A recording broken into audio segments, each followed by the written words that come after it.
ইচ্ছে থাকলেই অনেক কিছুই হয়, তবে এই ইচ্ছেটাই হয়ে ওঠে না অনেকের। যাদের হয়ে ওঠে তারা হয়ে ওঠেন অনন্যা। ঠিক যেমন হয়ে উঠেছেন গৃহবধূ সোমা মুখার্জি। ফেলে দেওয়া ওষুধের র্যাপার, দেশলাই কাঠি এবং ঘরের ফেলে দেওয়া অন্যান্য জিনিসপত্র দিয়ে বানিয়ে ফেলেছেন তাক লাগানো অতি ক্ষুদ্র দুর্গা প্রতিমা থেকে শুরু করে গান্ধীজি, নেতাজি, নন্টে ফন্টে, হাদাবোদা, অমিতাভ বচ্চন, আরও কত কী। তার এই অসামান্য শিল্পদক্ষতা তাকে এনে দিয়েছে বিভিন্ন পুরস্কার, গড়েছেন জাতীয় ও আন্তর্জাতিক বিভিন্ন রেকর্ড। আজ নারী দিবসে পূর্বোত্তরের মুখোমুখি গুণী শিল্পী সোমা মুখার্জি।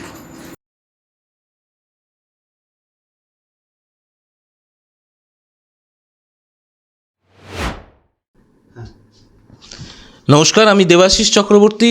আজকে বিশ্ব নারী দিবসে আপনাদের সঙ্গে আমি এমন একজন নারীকে উপস্থাপনা করব, পরিচয় করিয়ে দেব, যিনি কিন্তু ইতিমধ্যেই সারা ভারতবর্ষে সাড়া ফেলেছে তার কাজ দিয়ে। আমরা তার কাছে জানব তিনি কি কাজ করছেন, কেন করছেন এবং কোথা থেকে ইন্সপিরেশন পেয়েছেন। তাছাড়াও নারী দিবস উপলক্ষে বিশ্ব এই নারী দিবসে তিনি তার কি মেসেজ থাকবে নারীদের প্রতি, তাই সেই কথাই জানবো। আমার সঙ্গে রয়েছে সোমা মুখার্জি। দিদি, আপনাকে বিশ্ব নারী দিবসে আজকে অনেক শুভেচ্ছা। ধন্যবাদ। প্রথমত দিদি, জানতে চাইবো যে আপনার যে কাজ আপনি করছেন, যার জন্য আপনি সারা দেশে এখন আপনার যে কাজের যে প্রশংসা হচ্ছে, সে বিষয়ে যদি একটু তুলে ধরেন। মানে সত্যি কথা বলতে কি, আমি এতটা তো ভাবিনি বা আমি অতটাও মনে করি না যে খুব বড় কিছু আমি করে ফেলেছি।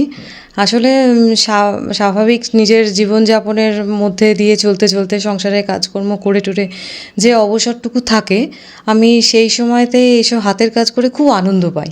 আমি ছোটোবেলা থেকেই করতাম চিরদিনই আর কি। বন্ধুদেরকে তাদের জন্মদিনে নিজে হাতে বানিয়ে দেওয়া জিনিসপত্র উপহার, তারা খুব খুশি হতো। তো সেই থেকেই আমার এটা একটা ছিল, ওই ভেতরে একটা চলতোই, একটা হাতের কাজের প্রতি একটা ঝোঁক আমার আছে। তো সেই জন্যই আর কি এখন মানুষজন সবাই প্রশংসা করছেন, ভালো বলছেন, তো যাতে করে আমি নিজেও একটু উৎসাহিত হচ্ছি। বেসিক্যালি এই কাজটাকে কি বলা হয়, মানে এর একটা কি প্রপার নাম রয়েছে কি? হ্যাঁ, মানে আমার বিশেষ করে এই যে একটা ছোট্ট দেশলাই কাঠির ওপরে আমি সপরিবার দুর্গা করেছিলাম। তো এখানে দেখবেন যে সপরিবার সবাহন। তো এই এত ক্ষুদ্রাতি ক্ষুদ্র কাজগুলোকে যতটা মনে হয় মাইক্রো আর্ট বলা হয়। আচ্ছা। হ্যাঁ, তো সেটাও করি। আর তাছাড়া আরও সব করেছি ফেলে দেওয়া জিনিসপত্র দিয়ে। এটা কি দেশলাই কাঠির ওপরেই এই ম্যাটেরিয়ালগুলো? হ্যাঁ, বেদিটা হচ্ছে দেশলাই কাঠি, আর বাকিগুলো হচ্ছে মডেলিং ক্লে যাকে বলে। আচ্ছা।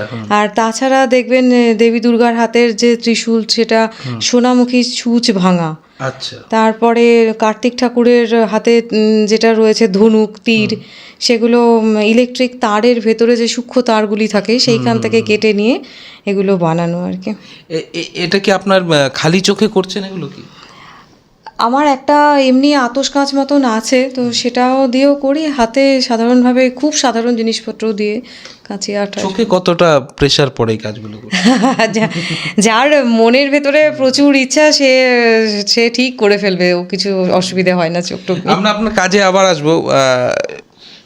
বিশেষত আজকে যেই দিনটি, এই নারী দিবস উপলক্ষে আপনার এই পর্যন্ত আপনি মনে হয় কতটা হার্ডেলস পেরিয়েছেন? আমার পরম সৌভাগ্য যে আমাকে সেভাবে জীবনে কিছু জুঝতে হয়নি আর কি। কারণ আমার মানে পরিবারের মানুষজন, আমার হাজব্যান্ড অত্যন্ত মানে উন্নত মন। তারা কোনোদিন আমাকে, আমার হাজব্যান্ড কোনোদিন বলেননি যে এসব করা যাবে না বা কিছু, বরং পারলে উৎসাহ দিয়েছে। আর আমি কখনো কোনো সাংসারিক কাজে কোনো গাফিলতি করি না। সেই সমস্ত কিছু বজায় রেখে অবসর সময়টুকু আমি এতেই ব্যয় করতে ভালোবাসি। আপনি যেমন বাধা পাননি কিছুতে, আবার অনেক নারীরাই বাধা পায়, সেক্ষেত্রে কি কিছু মেসেজ আছে কি? অতি অবশ্যই সেটা স্বাভাবিক কথা যে সবার তো কপাল আমার মতন নয়। অনেক বাধা বিপত্তির মধ্যে দিয়ে অনেক মেয়েরাই এগিয়ে চলেন। আর আমি মনে করি যে মানুষের মধ্যে, সব মানুষের মধ্যেই কিছু না কিছু তো ক্রিয়েটিভিটি থাকে, প্লাস পয়েন্ট কিছু থাকে। যার যেটা আছে সেটা যদি সে একটু জীবনকে একটু ভালোও বাঁচতে হয়। হ্যাঁ, অনেক তো বাধা বিপত্তি থাকে, কিন্তু সেখান থেকে তার নিজের ভালোবাসার জিনিসগুলোকে যদি সে কিছুটা লালন পালন করে, চেষ্টা করে, তো নিশ্চয়ই খুব ভালো তার রেজাল্ট আসবে। আমার মনে হয় যে যে যেখানে আছে, যে অবস্থায় আছে, যদি সম্ভব হয় তারা যদি একটু এগিয়ে আসেন, চেষ্টা করেন, তো কেউ হয়তো গান গাইতে পারে, কেউ হয়তো ছবি আঁকতে পারে, কেউ হয়তো খুব ভালো রান্নাই করতে পারে, সেলাই করতে পারে, তো তারাও ভালো ভালো জিনিস সৃষ্টি করবেন।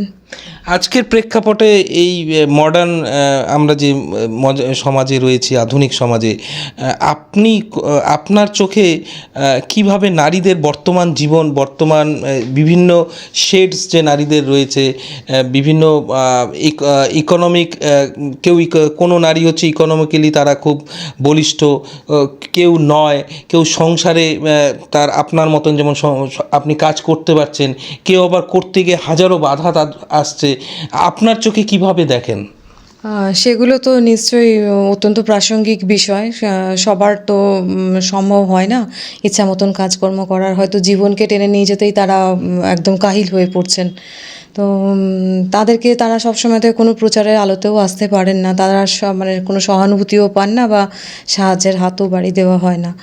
তো এই যে এত বড় একটা আয়োজন হয়, বিশ্ব নারী দিবস বা সরকারি স্তরে, এগুলো যদি একটু দেখা হয়, যারা ইচ্ছুক অথচ পারছেন না, সেরকম যদি মহিলাদেরকে কিছুটা সহযোগিতা করা যায়, সরকারি তরফেই বলুন বা এনজিওদের তরফেই বলুন, বা সামাজিকভাবে ছোট ছোট যে সমস্ত এরা রয়েছেন, স্বেচ্ছাসেবী সংগঠনরা আছেন, তো সেখান থেকে তারা মানে কিছুটা এগিয়ে দিতে পারেন তাদেরকে সাহায্য, আমার মনে হয় খুব ভালো হয়। ঘরোয়া বাধা নিয়ে কী বলবেন? আমারই অনেক সময় দেখা আছে, আমি দেখেছি যে খুব গুণী গৃহবধূ, সে হয়তো বাড়িতে আর্থিক অনটন চলছে, সে হয়তো বাইরে গেলে তার যে গুণ, সেই যেই কাজটা পারে, সেই কাজটা হলো কিছু হয়তো আর্থিক উপার্জন হতে পারে, সংসারে কাজে লাগতে পারে, কিন্তু সে মহিলা বলে, গৃহবধূ বলে তাকে বাইরে কাজ করতে দেওয়া যাবে না, দেওয়া হবে না। আজকের দিনে এসে এই মানসিকতা কি বলবেন? হ্যাঁ, সে তো মানে অতি অবশ্যই এটা খুবই বাস্তব চিত্র, কিন্তু আমাদের ভারতবর্ষ তো এমন ছিল না। মানে প্রাচীনকাল পুরাকালে দেখতে গেলে দেখা যায় যে গার্গী, অপালা, মৈত্রেয়ী, এরকম সব, তারা সব অত্যন্ত বড় পণ্ডিত আর কি, পণ্ডিতানি বলতে হয়, মহিলা যেহেতু। তো সেইখান থেকে কি করে যে আমরা আজকে এই অবস্থায় চলে এসেছি, যেখানে সেই ডাক্তারবাবুদের চেম্বারের বাইরে লিখে রাখতে তারা বাধ্য হন যে লিঙ্গ নির্ধারণ ভ্রূণের দণ্ডনীয় অপরাধ। তো এই অবস্থায় কিভাবে আমরা চলে এসেছি, বা এই 2023 সালে দাঁড়িয়েও আমাদের এরকম চিন্তা ভাবনার মানুষদের দেখতে পাই আমরা। তো আমাদের পূর্ববর্তী যারা ছিলেন, রাজা রামমোহন রায়, বিদ্যাসাগর মশাই, তারা সব চেষ্টা করে গেছেন নারীদের জীবনে আলো দিতে। স্বামীজি নিজেই বলেছিলেন যে নারীদের একটা অর্ধেক আকাশ তারা, তাদের না যদি এগিয়ে আনা যায়, তাদের যদি উন্নতি না সাধন করা যায়, তো গোটা সমাজের পক্ষে এগিয়ে আসা সম্ভব হবে না, উন্নতি সম্ভব নয়। তো মানসিক পরিবর্তনও কিছুটা দরকার। মহিলারা তারাও তো মানুষ, তাদের মধ্যেও মানে সমস্ত স্বাভাবিক ইচ্ছাগুলো, সুকুমার বৃত্তিগুলো থাকে, এবং অনেক প্রতিভা নষ্ট হয়ে যায়। আমি আমার নিজেরই পরিবারে দু একজনকে চিনি, তারা কোনোদিন মানে সুযোগই পাননি তাদের করার মতন। মানে তারা সাংসারিক চাপেই, এবং অতি অবশ্যই পুরুষতান্ত্রিক সমাজ, আমার ঠাকুমা, দিদিমা, তাদের মধ্যে হাতে সেলাই করার একটা খুব সুন্দর, মানে দু একখানা কাঁথা আমি এই মুহূর্তে দেখাতে পারবো না, সে যাকে বলে নকশি কাঁথা, হ্যাঁ, সে সমস্ত একদম মানে বারণ ছিল যে করা তো যাবেই না ওগুলো, মানে সেগুলোকে যে কোনো আর্থিক উন্নতির পথ মানে পেশা হিসেবে নেবেন, এসব চিন্তাভাবনাই তারা করতে পারেননি। তো অনেক প্রতিভা নষ্টও হয় এভাবে। সেগুলো বড় দুঃখের কথা। কোথাও কি মনে হয় এই যে বাধা দেওয়া মেয়েদের অর্থনৈতিকভাবে নিজের পায়ে দাঁড়ানো, অর্থনৈতিক নিজের নিরাপত্তা নিজে করা বা না করতে পারা, এই যে দুটো ভ্যারিয়েশন হয়ে যাচ্ছে নারীদের, যে অর্থ যে উপার্জন করছে সে কিছুটা হলো ইন্ডিপেন্ডেন্ট, আর যে একদম করতে পারছে না সে অনেকটাই ইন্ডিপেন্ডেন্ট নয়, এরকম কি মনে হয়? সেটা তো অবশ্যই হয়তো বা কোথাও গিয়ে পুরুষ মানুষের মনে হয় যে যদি পরিবারের নারীরা খুব অতিরিক্ত আর কি সেলফ সাফিসিয়েন্ট হয়ে পড়েন তাহলে হয়তো তাদের গুরুত্ব কমে যাবে বা পরিবারে বিশৃঙ্খলা সৃষ্টি হবে। কিন্তু সেটা সব ক্ষেত্রে হয় না। মানে মেয়েদের মধ্যে একটা দায়িত্ববোধ খুব বেশিই থাকে। তারা নিজেদের সন্তান সন্ততি, পরিবারের মানুষজন, স্বামীকে, তাদেরকে কখনো অবহেলা করে কিছু করবেন বলে আমার অতটা বিশ্বাস নয়। যে যেমনই হন, হয়তো কেউ খুব উগ্র সাজেন কিন্তু তার মানে এই নয় যে তিনি তার পরিবারকে অবহেলা করেন। হয়তো কেউ স্বামীর থেকে বেশি রোজগার করেন কিন্তু তার মানে কি তাই যে তিনি তার স্বামীকে অবহেলা করবেন বা ছোট করবেন? একটা খুব মজার উদাহরণ আমি এখানে দিতে পারি, যেমন হচ্ছেন দেবী লক্ষ্মী। তার হাতে তো সমস্ত টাকা পয়সাই রয়েছে, তথাপি তিনি নারায়ণের পদসেবা করছেন। যদি আমি বলছি না যে পদসেবা করতে হবে স্বামীকে, কই তিনি তো মাথায় চড়ে নাচছেন না। হ্যাঁ, তো এটা তো তো সেটা যদি দেখা যায় তো মানে এটা একেবারেই আমি বলছি না যে মেয়েরা ওই রকম পদসেবা করবেন, কিন্তু তা নয় ব্যাপারটা। মানে খানিকটা মানসিক মানে বিকাশ প্রয়োজন, যে মেয়েরা এগিয়ে এলে যে সার্বিক শ্রীবৃদ্ধি হতে পারে একটা পরিবারের সংসারে, এই বিশ্বাসটা রাখা দরকার মেয়েদের ওপরে। হঠাৎ করে অনেক সময় আমরা অনেক অনুষ্ঠানে দেখি যে আমরাও পুরুষের সমান, যে এরকম কথাটা, এই কথাটাই কি নিজেকে নিজে নারীরা পিছিয়ে দিচ্ছে যে আমরা সমান, আমরাও কথাটা কেন হবে, আমরা পুরুষের সমান, এরকম কথা হতে পারে না? এখন দাবি করতে হচ্ছে জানেন তো, সেই 1917 সালে প্রথম সূত্রপাত আর কি আন্তর্জাতিক নারী দিবসের, সোভিয়েত এই দেশে। তো তার থেকে আজকে 2023 সালে এসেও আমাদেরকে বলতে হচ্ছে যে নারী দিবস পালন করার কথা। হ্যাঁ, আমরাও ওটা যোগ করতে হচ্ছে আর কি। হয়তো আমরা ঠিক সবটা সুযোগ পাচ্ছি না, সেই জন্য এটা একটা বিদ্রোহ হয়তো বটে। হ্যাঁ, আমরা আবার আসবো। অনেকটাই দিদির কাছে অনেক কিছু ভালো ভালো আমরা মন্তব্য শুনতে পারলাম। দিদি, আপনার কাজগুলো যদি আমাদেরকে একটু দেখান, যে কি কি আপনি এই পর্যন্ত কাজ করেছেন, একটু যদি দেখান। এইটা যেরকম একটা করেছিলাম, এখানে দেখবেন যে শুধু মশলা এখানে যা আছে মানে এগুলো একেবারেই আমরা রান্নাঘরে ব্যবহার করি। মানে সেই মশলা, মানে এখানে তেজপাতা, 22 রকমের শস্য আছে, আছে। যেমন এগুলো হচ্ছে কি তেজপাতা, দেবীর ত্রিশূলটা হচ্ছে একটা লঙ্কার ডাঁটি দিয়ে, হ্যাঁ, দেবীর চুল, আদার যে সুতো সেগুলো। তাছাড়া এগুলো সবই যা যা দেখা যাচ্ছে এখানে আছে সেগুলো সবই হচ্ছে বিভিন্ন ধরনের মশলা দিয়ে আর কি। এখানে পোস্ত থেকে শুরু করে সর্ষে, মুগ ডালের দানা, যে স্টার এনিস, এইটা বেদিটা হচ্ছে একটা গোটা দারচিনি আর কি। আচ্ছা, হ্যাঁ, এইভাবে সব মশলাপাতি দিয়ে এই দুর্গা বানিয়েছিলাম। আর এই যে দুর্গা এখানে আছে, এই দুর্গাটাতে বা এই দুর্গা বানিয়ে আমার একটা আর কি ইন্টারন্যাশনাল বুক অফ রেকর্ডসে আমার নাম নথিভুক্ত হয়ে আছে, খুব ক্ষুদ্রাতি ক্ষুদ্র আর কি দুর্গা হিসেবে।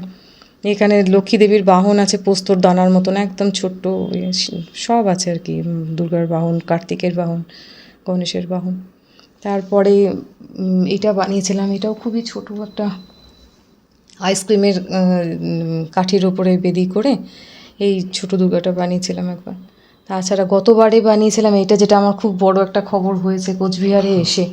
এটা হচ্ছে যে এর মধ্যে শুধুমাত্র ওষুধ, অ্যালোপ্যাথি ওষুধের যে র্যাপারটা হয়, আচ্ছা, এখানে আর কিছু নেই। যা যা দেখছেন সবই অ্যালোপ্যাথি ওষুধের র্যাপার দিয়ে তৈরি, সমস্তটাই তাই আর কি।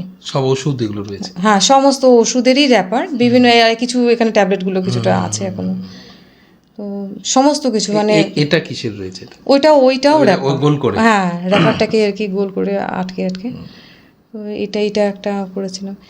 এই জিনিসটা বানিয়েছিলাম টিচার্স ডেতে। হ্যাঁ, এইটা আমাদের ভারতীয় শিক্ষা ব্যবস্থা একটা বৈদিক যুগে কীরকম ছিল, আমি মোটামুটি আর কি ধাপগুলোকে ধরার চেষ্টা করেছি, টাইমলাইনটা। হ্যাঁ, যেমন ধরুন এই যে বৈদিক যুগের শিক্ষা ব্যবস্থাতে তখন ওই তপবনের গুরুমশাইয়ের আর কি বাড়িতে থেকে, ঘরে থেকে শিক্ষা গ্রহণের যে এটা ছিল, প্রথাটা ছিল, এখানে দেখা যাচ্ছে, তাই যে ওই গাছের তলায় বসে গুরু মানে মুন ঋষিদের কাছে স্টুডেন্টরা সব আর কি পড়াশোনা করছে। এবার এই জায়গাটাতে এসে রবীন্দ্রনাথ ঠাকুরের কথা মনে পড়বে। শান্তিনিকেতনে তিনি এভাবেই শিক্ষাদান করতেন। খোলা প্রকৃতির সাথে, গাছের সাথে, মাঠের সাথে, ঘাসের সাথে যোগাযোগ ছিল তখন। এরপরে হচ্ছে গিয়ে আশ্রমিক শিক্ষা ব্যবস্থার পরেই যে আধুনিক শিক্ষা ব্যবস্থা, এই জায়গাটাতে আমরা এইভাবে পড়াশোনাটাও করেছি। স্কুল কলেজের যে শিক্ষা, যেখানে মাস্টারমশাই টিচাররা সব বোর্ডে পড়াচ্ছেন, স্টুডেন্টরা সব বেঞ্চে বসে আছে এভাবে।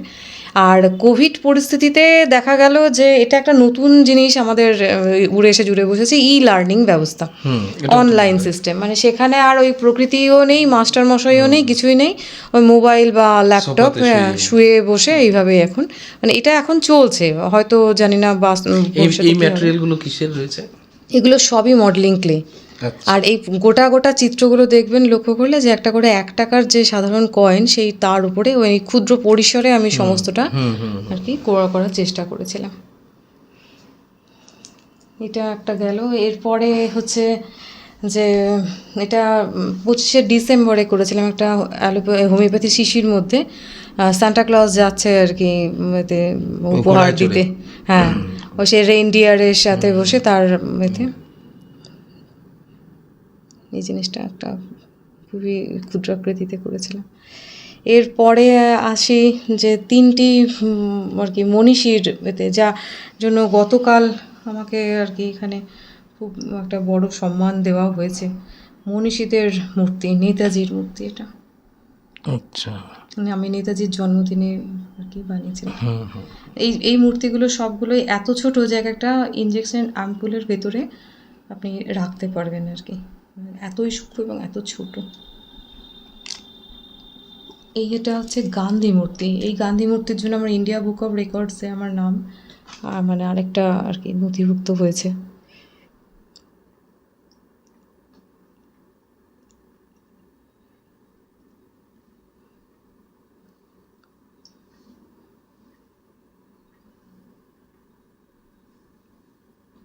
আর অতি সম্প্রতি আমাদের জনপ্রিয়, অত্যন্ত জনপ্রিয় অভিনেতা অমিতাভ বচ্চন, তার 80 বছর জন্মদিন আর কি হলো, মানে তিনি 80 বছর পূর্ণ করলেন। তো তার জন্মদিনে আমি এটা বানিয়েছিলাম, এটা বের করতে পারছি না। ঠিক আছে। এটা হচ্ছে অমিতাভ বচ্চনের আর কি মূর্তি।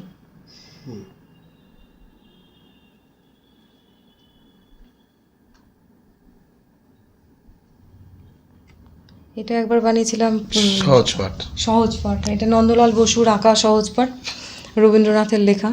তো সহজপাঠের ছবিগুলিকে যদি 3D আর কি মূর্তি বানানো যায়, মোটামুটি এরকমই হওয়া উচিত বলে আমার বিশ্বাস। সেটা করার চেষ্টা করেছি। এটা একটা করেছিলাম হচ্ছে আমাদের অত্যন্ত একটা বড় পার্বণ হচ্ছে জামাই ষষ্ঠী।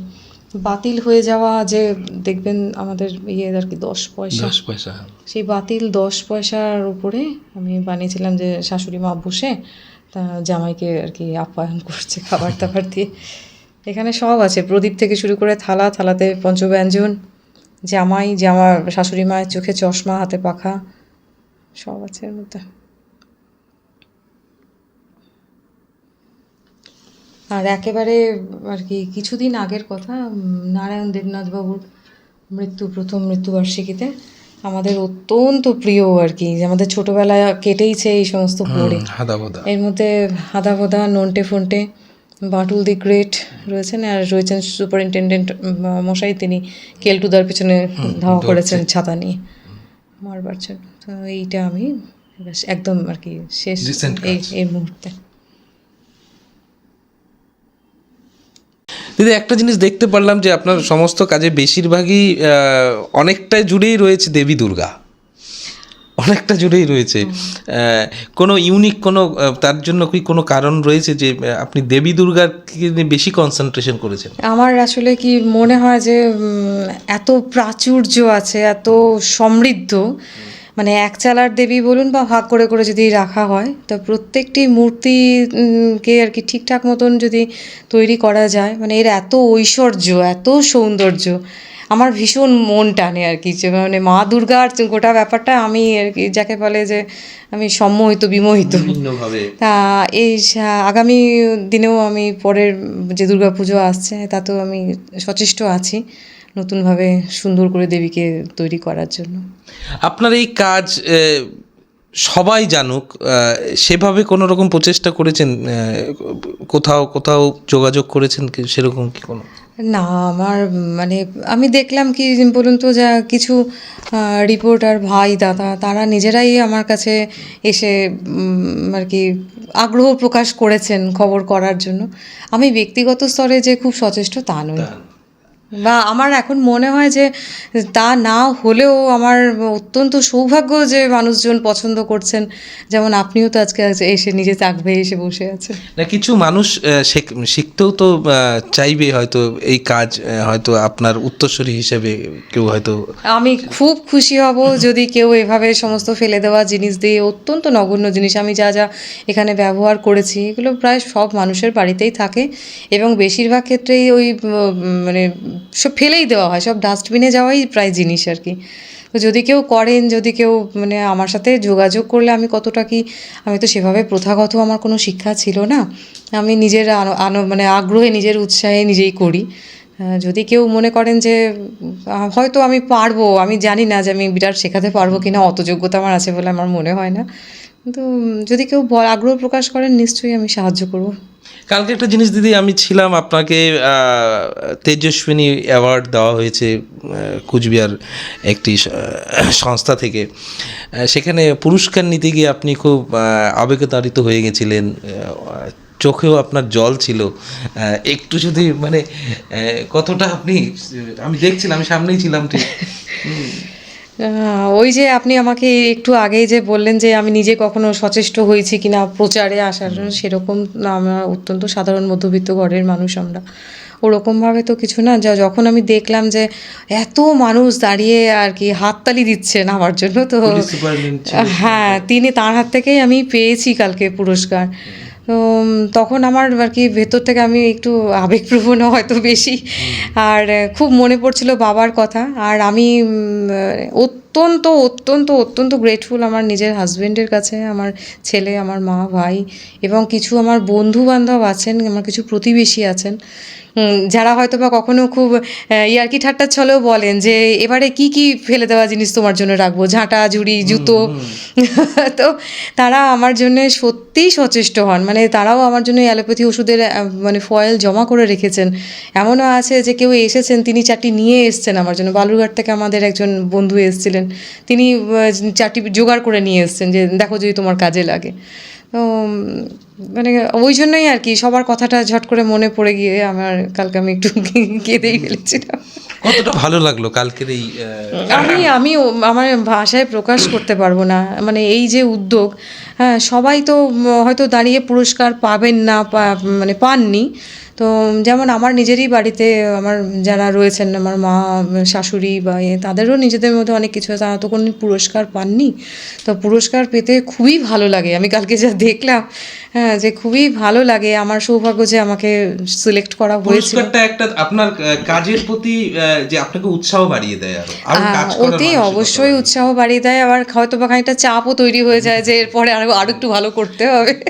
হ্যাঁ, তো না না, আমি রিকগনাইজেশন অতি অবশ্যই আমি অত্যন্ত আনন্দিত এবং সম্মানিত তার জন্য।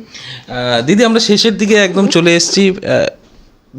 যেটা আপনি বলছিলেন যে আমার বাড়ি থেকে আমার হাজবেন্ড আমাকে অনেকটাই সহযোগিতা করেছে, আপনি যদি আজকের এই নারী দিবসে যদি আপনি নারী হয়ে আপনার চোখে আপনার হাজবেন্ড, আপনার স্বামীকে কিভাবে আপনি ব্যাখ্যা করবেন? মানে অত্যন্ত সহযোগী সে যথেষ্টই আমাকে উৎসাহও দেন। কোনো দিন কোনো কাজে কিছু যদি সামান্য এগো তো বললামই যে সবই প্রায় ফেলে দেওয়া জিনিস, কিন্তু আঠা কাঁচি যা লাগে সেই সমস্ত চাইলে অতি অবশ্যই আমাকে সেগুলো এনে দেন। আর কোনো দিন কোনো বাধা দেওয়ার মতন মানসিকতা তার মধ্যে নেই, আর আমি সেরকম কোনো বিশৃঙ্খলা তৈরিও করি না। হ্যাঁ, তো অবশ্যই আমার যা কিছু আমি যেটুকুনি করতে পেরেছি ওর সহযোগিতা না থাকলে আমি করতে পারতাম না। শেষে আজকে নারী দিবসে মেয়েদের প্রতি আপনার কি মেসেজ থাকবে? যে যে যা করতে পারেন আর কি, যার পক্ষে যেটা মানে করা সম্ভব, মানে সে আঁকাই হোক, নাচ হোক, গান হোক, যেটাই হোক, যদি বা অর্থ উপার্জন যদি সম্ভব হয় তো খুব ভালো, যদি নাও হয় তাহলেও তারা যেন তাদের মনের এই মানে সুন্দর জিনিসগুলোকে বহিঃপ্রকাশ করার চেষ্টাটুকু অন্তত করেন। মানে মানুষের জীবনে যেদিন আমরা জন্মাই সেই পর মুহূর্ত থেকে তো জীবন খরচ হতে শুরু করে, কে কতটা সময় পাবো আমরা জানি না। তো যতটুকুনি সময় আমরা আছি দুনিয়াতে, সবাই যেন নিজের ভেতরে যে গুণগুলো সেগুলো প্রকাশের জন্য একটু আগ্রহ প্রকাশ করেন, একটু সচেষ্ট হন, চাপিয়ে যেন না রাখে। না না না চেপে যেন না রাখে। একদমই। আমরা সোমা মুখার্জির সঙ্গে কথা বললাম। তিনি যত ফেলে দেওয়া জিনিস নিয়ে তিনি কিন্তু যা তার সৃষ্টি তিনি তৈরি করেছেন, সত্যি এক একটা দেখার মতন। ইতিমধ্যে তিনি দুটো অ্যাওয়ার্ডও পেয়েছেন। আশা করব আগামী দিনে তিনি লিমকা বুক অফ রেকর্ড বা গিনিস রেকর্ডে তার নাম নথিভুক্ত হবে, সেই আশাই রাখবো। এবং আজকে এই নারী দিবসে সোমাদি যেটা বললেন, বিশেষত লাস্ট মেসেজ যেটা দিলেন, প্রত্যেকটা নারীকেই যাদের যে গুণগুলো যেখানে চাপা পড়ে আছে সেই গুণগুলোকে প্রকাশ করার জন্য, যে এই জীবনে এই লাইফ টাইমে যেন কোথাও যেন তাদের গুণগুলো একদম চেপে না থাকে। এবং আগামী দিনে প্রত্যেকটা নারীকে আমাদের তরফ থেকেও, টিম পূর্বোত্তরের তরফ থেকেও অনেক শুভেচ্ছা। আপনারা ভালো থাকুন, আপনারা সুস্থ থাকুন। প্রত্যেকটা নারী ভালো থাকলে, সুস্থ থাকলে কিন্তু এই সমাজ ভালো থাকবে, সমাজ সুস্থ থাকবে, প্রত্যেকটা সংসার কিন্তু সুস্থ থাকবে। আপনারা অবশ্যই আমাদের পূর্বোত্তর পত্রিকা, যেটি আমাদের ছেপে বেরোয়, সে দেখবেন। এবং আমাদের www.purvottor.in ই-পেপার, সেটাও আপনারা কিন্তু ফলো করবেন। সঙ্গে থাকবেন, ভালো থাকবেন। শুভরাত্রি।